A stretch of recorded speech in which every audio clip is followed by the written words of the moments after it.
오늘도 주님의 말씀을 통해 하나님 나라를 누리는 복이 있기를 주님의 이름으로 축원합니다. 오늘 본문의 말씀은 이제 야곱이 그의 가족들과 함께 이제 애굽에 들어가는 장면을 기록해 놓고 있습니다. 그럼에 있어서 오늘 본문에 보면 앞선 본문에서는 어떻게 끝났어요?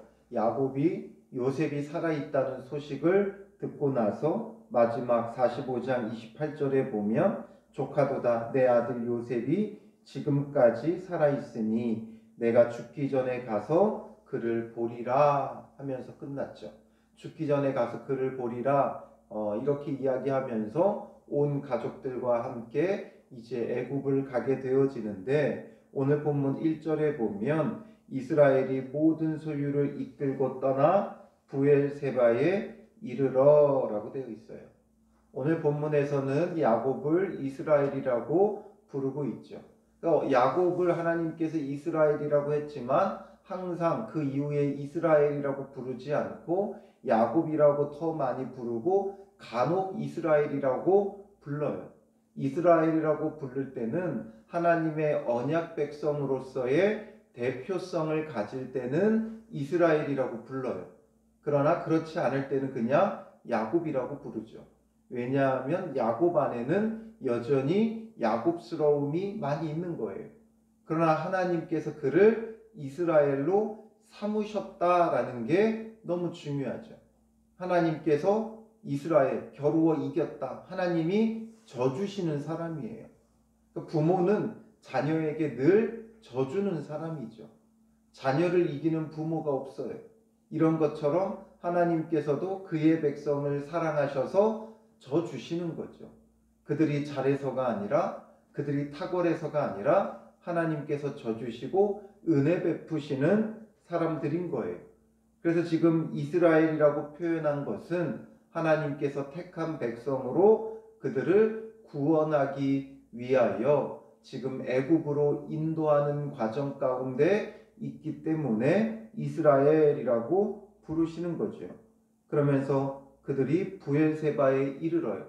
지금 그동안 일평생 죽은 줄 알고 살았던 자기가 그토록 아끼던 요셉이 살아있다는 소식을 들어서 지금 죽기 전에 가보겠다 만나겠다 하면서 떠난 여정인데 이 야곱이 지금 부엘세바에 잠시 머무르게 돼요. 그 길을 재촉하며 급히 애굽으로 내려가는 게 아니라 부엘세바에 멈춰서서 뭐 하고 있어요? 그의 아버지 이삭의 하나님께 희생 제사를 드리니라고 되어 있죠. 그 걸음을 멈춰서고 하나님 앞에 희생 제사를 지금 드리고 있다라는 것을 우리에게 보여줍니다. 왜 그렇게 하고 있습니까? 애굽으로 내려감에 있어 야곱에게는 그 마음에 주저함이 있었던 거예요. 그러나 이러한 주저함은 나쁜 주저함이 아니에요. 왜 주저했냐 하면 미지의 땅에 간다는 것에 대한 두려움도 있고 또한 자기의 나이가 너무 많아서 그 여정이 쉽지 않기 때문에 주저함도 있겠지만 가장 궁극적으로 야곱이 주저했던 것은 다른 것이 아니라 애굽이라는 땅 자체가 하나님 앞에 좋은 땅은 아니었기 때문이죠. 그의 조부 아브라함, 아버지 이삭 때에 이 애굽이란 하나님 앞에서 우상 숭배의 땅, 내려가면 안 되는 땅으로 여겨지고 있었어요. 앞선 창세기 12장 14절부터 20절에 보면 아브라함이 애굽에 내려가서 큰 어려움을 겪었었고 그리고 그 아버지 이삭 때에도 26장 2절에 보면 이삭이 기근을 만나 애굽으로 내려가고자 하는 마음이 있었어요. 그런데 하나님께서 그에게 애굽에 내려가지 말라 말씀하셨었죠. 이것을 알고 있는 야곱으로서는 과연 내가 애굽에 내려가는 게 맞냐라는 거예요. 혹시나 내가 이 기근에 먹고 사는 것이 문제가 되어 애굽에 내려가고 있는 것은 아닌가 고민해 보는 거죠. 애굽에 애초에 기근이 있었을 때 애굽에 먹을 것이 있음에도 불구하고 야곱은 내려가지 않았어요. 그의 아들들을 시켜서 사오게만 하지 애굽에 아예 내려가지 않았어요. 이 기근에는 애굽에 내려가면 오히려 편할 수 있는데 내려가지 않았던 것은 이 애굽은 우상 숭배의 땅이고 하나님께서 아브라함 때부터 지금 계속 약속해 주시고 계신 땅은 가나안 땅이기 때문에 그래요. 그러니 가나안 땅을 떠난다는 것이 하나님의 약속을 혹시 내가 떠나는 것은 아닌가, 이런 염려와 주저함이 이 야곱에게 들었던 거죠. 그러므로 야곱은 이 브엘세바에 와서 멈춰서요. 왜냐하면 이 브엘세바라는 이 지명이 왜 생겼어요? 아브라함이 언약을 맺으며 약속의 우물로 삼았기 때문이죠. 물론 아브라함이 아비멜렉과 언약을 맺으면서 약속의 우물이다 이름을 하게 되어졌었어요. 21장 32절과 33절에 보면 그들이 브엘세바에서 언약을 세우매 아비멜렉과 그 군대 장관 비골은 떠나 블레셋 사람의 땅으로 돌아갔고 아브라함은 브엘세바에 에셀나무를 심고 거기서 영원하신 여호와의 이름을 불렀으며 라고 말하죠.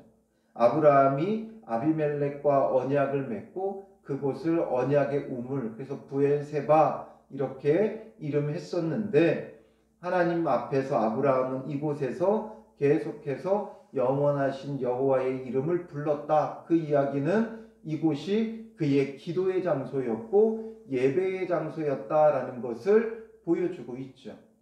그리고 이삭대로 넘어가면 이삭도 26장 23절부터 25절에 보면 이삭이 거기서부터 브엘세바로 올라갔더니 그 밤에 여호와께서 그에게 나타나 이르시되 나는 내 아버지 아브라함의 하나님이니 두려워하지 말라.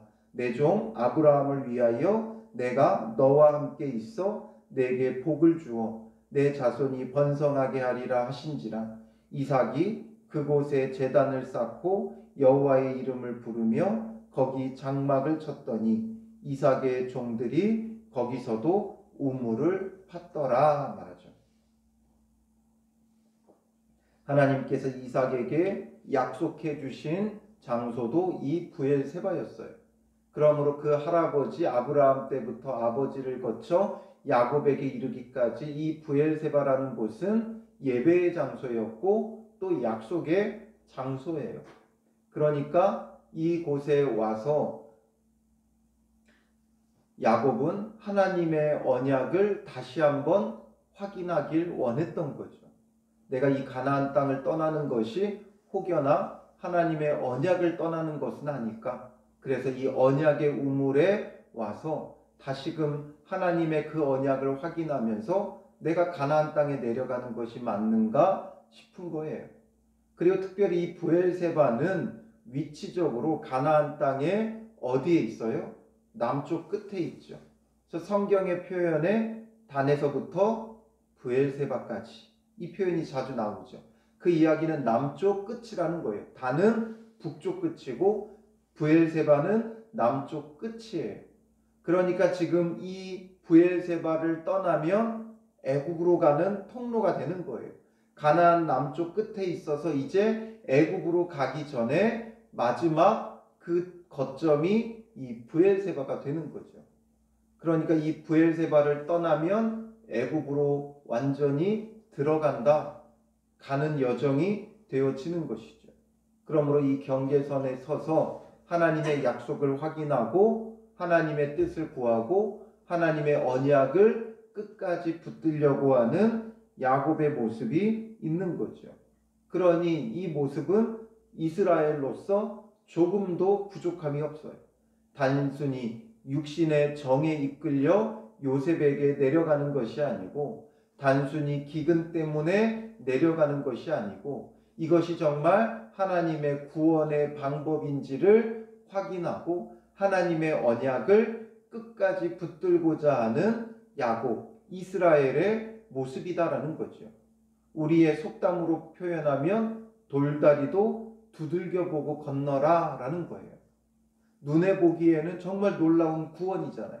요셉이 살아있었고 그 요셉이 지금 애굽의 총리가 되어 있고 그 요셉에게 내려가면 이 기근 가운데 우리가 살 수 있고 너무 기가 막힌 구원의 때고 구원의 타이밍이지만 그럼에도 불구하고 야곱은 다시 한번 하나님의 약속을 확인하는 거예요. 우리는 뭔가 외적으로 좋은 일들이 벌어지면 기대가 되면 야 정말 하나님의 때구나, 하나님의 일하심이구나, 하나님의 구원이구나 너무나 쉽게 생각해. 아무리 좋은 기회라도 하나님 앞에 엎드려서 정말 이것이 하나님의 뜻이고 하나님의 구원인가를 확인해야 돼요. 우리가 이 앞선 본문을 나눌 때도 이야기했지만 하나님의 구원의 방법은 너무나 다양해요. 정말 홍수 가운데 때로는 튜브를 떠내려 보내주실 때도 있고 구명정으로 찾아올 수도 있고 헬리콥터로 찾아올 수도 있는 거예요. 하나님의 구원의 방법이 무엇인지 우리는 한 가지로 정할 수는 없어요. 마치 우리가 기대한 것처럼 하나님의 구원이 꼭 우리에게 임하지는 않는다는 거예요. 그러니 어떤 기회가 주어지고 어떤 은혜가 우리에게 베풀어진다 하여도 항상 우리는 그 가운데 하나님의 언약, 하나님의 약속의 그 말씀을 붙잡고 기도하며 나아가야 한다는 것이죠. 이것이 정말 하나님이 내게 주신 기회가 맞고 하나님의 구원의 은혜가 맞는가? 하나님께서 나를 구원하고자 하시는 그 놀라운 방법을 깨달아 알 수 있는 것도 너무나 큰 은혜이죠. 그러므로 주님, 하나님의 은혜가 무엇인지를 우리로 하여금 알게 하시고 그 은혜 가운데 나아가는 자가 되게 하옵소서. 우리가 이런 마음으로 늘 기도하며 말씀 보며 하나님의 뜻을 확인하는 것이 중요한 거예요. 그래서 그냥 보기엔 너무나 좋은 기회죠. 가기만 하면 살 것 같고 가기만 하면 잘 될 것 같아요. 그래도 확인해야 돼요. 그곳이 오히려 우리의 발목을 잡고 넘어뜨릴 수 있는 거죠. 우리의 생각으로는 이렇게 하면 좋을 것 같고 저렇게 하면 좋을 것 같지만 그 방식이 오히려 우리의 영혼을 무너뜨릴 수도 있다는 거죠. 이방 땅이라는 게 그런 곳이에요. 이방 땅에 잘못 들어가면 그들과 섞여 살면서 오히려 그들이 동화되어지고 하나님을 떠나고 우상 숭배하게 되어지는 거죠. 그래서 아브라함의 조카 롯이 소돔과 고모라 성으로 갔다가 결국에는 하나님의 심판으로 인해 급히 떠나오게도 되어졌었죠. 그러니까 눈에 보이는 게 중요한 게 아니에요. 눈에 보기에 좋은 것이 우리의 꼭 구원만은 아니라는 것을 기억하면서 하나님 앞에서 우리가 어떤 길로 걸어가야 하는가 반드시 늘 묻고 구하는 게 중요해요. 그래서 이스라엘은 지금 이 시급한 때에 잃어버린 아들을 다시 만날 수 있는 그 기쁨을 잠시 접어두고 이 브엘세바에 멈춰 하나님께 희생 제사를 드리는 거예요. 그러므로 우리는 늘 아무리 좋은 기회라도 멈춰 서야 돼요. 아무리 바빠도 멈춰 서야 돼요. 멈춰 서는 시간이 필요해요. 그리고 그 멈춰 서서 우리가 다시 한번 그 방향을 재점검하는 필요가 있는 것이죠. 이것이 정말 옳은 것인가? 이것이 정말 하나님이 기뻐하시는 것인가? 늘 점검해야 돼요. 그래서 빨리 가는 게 중요한 게 아니라 방향이 중요해요.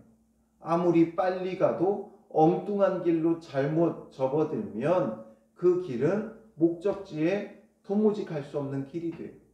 항상 우리의 방향이 맞는가? 아무리 좋은 일이라도, 아무리 기회가 좋아도, 아무리 모든 것이 다 척척 들어맞는 것처럼 보여도 우리는 멈춰 서야 된다는 거죠. 멈춰 서서 나의 방향을 확인하고 하나님의 약속을 붙잡는 것, 이것보다 중요한 게 없어요. 그러니 그 밤에 하나님이 이상 중에 이스라엘에게 나타나 이르시되 야곱아 야곱아 하시는지라. 야곱이 이르되 내가 여기 있나이다 하매 하나님이 이르시되 나는 하나님이라 내 아버지의 하나님이니 애굽으로 내려가기를 두려워하지 말라 말씀하시죠. 애굽으로 내려가기를 두려워하지 말라. 그 이야기는 야곱은 지금 애굽으로 내려가는 게 두려웠고 주저하고 있다는 거예요. 내가 하나님의 언약을 떠나는 것은 아닐까? 내가 단순히 눈에 보이는 것을 쫓는 건 아닐까? 두려움이 있었던 거죠. 그러니 하나님께서 두려워하지 말라는 거예요. 지금은 애굽을 통해 하나님의 구원의 은혜를 베푸신다라는 거죠. 그래서 하나님께서 그에게 약속을 주셔요. 어떤 약속을 주셔요? 먼저는 내가 거기서 너로 큰 민족을 이루게 하리라 라는 것이고, 두 번째는 내가 너와 함께 애굽으로 내려가겠고. 이게 정말 중요하지 않아요? 우리가 어딜 가든지 하나님이 나와 함께 가시는 게 중요해요. 그렇다면 눈앞에 가시밭길이 펼쳐졌다 할지라도 하나님과 함께 하면 하나님은 오히려 우리를 업고 그의 발로 그 가시밭길을 걸어가시는 주님이시죠. 세 번째, 반드시 너를 인도하여 다시 올라올 것이며 라고 말하죠. 반드시 다시 올라오게 될 것이다. 이 약속된 가나안 땅으로 올라오게 될 것이다. 너를 인도하여 다시 올라온다는 건 정말 직접 야곱을 다시 인도해서 올리겠다라는 것이 아니라 야곱의 후손 이스라엘로 대표되어지는 이 이스라엘 백성을 다시 올라오게 할 것이다 라는 것이고, 요셉이 그의 손으로 내 눈을 감기리라. 요셉 품에서 죽게 되어질 것이다. 이것을 하나님께서 약속해 주시는 거죠. 그러니까 야곱이 이제 5절에 보면 그 약속을 붙잡고 브엘세바에서 떠날새 이스라엘의 아들들이 바로가 그를 태우려고 보낸 수레에 자기들의 아버지 야곱과 자기들의 처자들을 태우고 그들의 가축과 가나안 땅에서 얻은 재물을 이끌었으며 야곱과 그의 자손들이 다 함께 애굽으로 내려갔더라. 이와 같이 야곱이 그 아들들과 손자들과 딸들과 손녀들 곧 그의 모든 자손을 데리고 애굽으로 갔더라. 이제 야곱이 그의 모든 가족을 데리고 애굽으로 더 이상 주저하지 않고 내려가는 거예요. 왜냐하면 하나님의 약속을 확인했기 때문에 그래요. 하나님의 약속을 확인하면 주저하지 않고 가게 되어져 있는 것이죠. 그래서 이제 8절부터 27절까지는 내려간 이스라엘의 그 가족의 이름들을 쭉 기록해 놓고 있어요. 그래서 8절에 보면 애굽으로 내려간 이스라엘 가족의 이름은 이러하니라 하면서 야곱의 아내들의 내 아내를 기준으로 분류해서 그 아들들과 자손들의 이름을 분류하고 있죠. 그래서 9절부터 15절까지는 그의 첫째 아내였던 레아가 팟단 아람에서 야곱에게 낳은 아들들을 쭉 기록하는데 디나까지 합쳐서 33명이다. 그 이름 하나하나를 다 기록해 놓고 계수를 하고 있고요.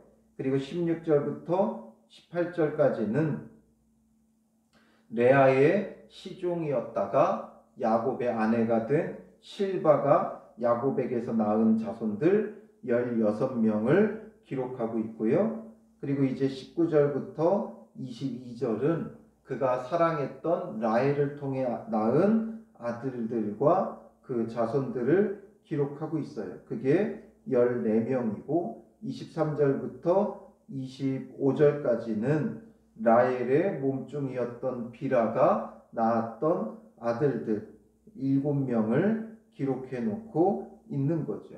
그래서 결론적으로 이 족보를 보면 26절에 야곱과 함께 애굽에 들어간 자는 야곱의 며느리들 외에 66명이다 기록하죠. 그러니까 이때 이 내려갔던 행렬은 총 몇 명이라는 거예요? 야곱과 함께니까 여기다가 야곱까지 더하면 67명이죠. 이 67명은 여자들의 숫자를 제외한 거예요. 여자들의 숫자를 제외하고 67명이었고, 그리고 27절에 보면 애굽에서 요셉이 낳은 아들은 2명이니 야곱의 집 사람으로 애굽에 이른 자가 모두 70명이었더라. 그러니까 아까 67명에다가 요셉과 두 아들 합치면 70명이 되어지는 거죠. 이 70명이 애굽에 들어간 이스라엘 그 백성의 숫자예요. 그들이 처음 들어갈 때는 이렇게 70명이 되지만 나올 때는 어떻게 돼요? 60만이 되어지죠. 그 숫자를 계수해 보면 나올 때는 60만이 되어져요. 그들이 400여 년 동안 그곳에서 60만이라는 큰 민족을 이루며 나오게 되죠. 그러나 그게 말이 60만이지 어린아이와 여자까지 합치면 200만이에요. 그 당시에 200만이라는 한 나라를 이루기까지 하나님께서 애굽 안에서 그들을 보호하시는 거죠. 인큐베이팅 하는 거예요. 인큐베이터에 넣은 아이처럼 이스라엘이라는 나라가 이제 성장하고 갖추게 되어지고, 그리고 나서 나오게 하시는 하나님의 은혜의 손길의 시작이 이렇게 되어졌다는 거죠. 그래서 야곱의 구속사 톨레도, 그를 통해 하나님 나라 백성들을 이루는 이 과정을 우리에게 보여주고 있는 거죠. 이름에 있어서 지금 아주 미약했지만 하나님의 약속 붙잡고 애굽으로 들어가는 거예요. 생각해 보세요. 이 70명이 그 당시 애굽이라는 나라에 들어가서 뭘 할 수 있었겠어요? 그냥 흩어져 살 수밖에 없죠. 그런데 이것을 한 민족으로 이루시는 하나님의 이 손길과 구속사를 보면 정말 하나님의 구원이 얼마나 크고 놀라운지 몰라요. 우리의 생각과 우리의 방법을 늘 초월해서 베푸시는 놀라운 하나님의 구원이 이 땅 가운데 또 야곱과 그의 가족 이스라엘에게 이루어져 가는 거죠. 이처럼 오늘 저와 여러분들에게도 그 하나님이 우리의 하나님이 되어주고 계셔요. 그러니 하나님의 그 구원을 바라보며 오늘도 우리가 주님의 약속을 확인하고 베푸시는 그 은혜 속에 살아가는 하나님 나라를 누리는 복된 성도들이 되시기를 주님의 이름으로 축원합니다. 기도하겠습니다. 살아계신 아버지 하나님, 오늘도 은혜 베풀어 주시며 우리를 구원에 이르게 하시기 원하시는 하나님을 말씀을 통해 바라봅니다.